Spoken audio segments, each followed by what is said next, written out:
आपल्या व्यवसायाच्या आर्थिक सुरक्षेसाठी विमा गरजेचा आहे. तुमच्या व्यवसायाला आग लागणं, चोरी होणं इत्यादी कोणत्याही जोखमी आहेत का ते ओळखा.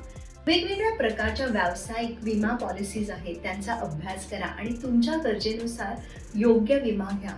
विविध विमा कंपनींकडून कोटेशन मागवा, कव्हरेज किती आहे, प्रीमियमची तुलना करा आणि मग निर्णय घ्या. विमा पॉलिसी खरेदी करण्याआधी त्याच्या अटी नीट समजावून घ्या. त्यात काय येतं आणि काय नाही हे महत्त्वाचं आहे. विमा तुमचा व्यवसाय सुरू करण्यात मदत करेल. अपघात, आजारपण किंवा नैसर्गिक आपत्तीचा तुमच्या व्यवसायावर आर्थिक परिणाम होणार नाही याची खात्री करून घ्या आणि विमा मिळवा. आत्ताच विमा काढा आणि तुमच्या व्यवसायाला प्रोटेक्शन द्या. हा व्हिडिओ नक्कीच तुमच्या आप्तजनांबरोबर शेअर करा. Follow me and subscribe me.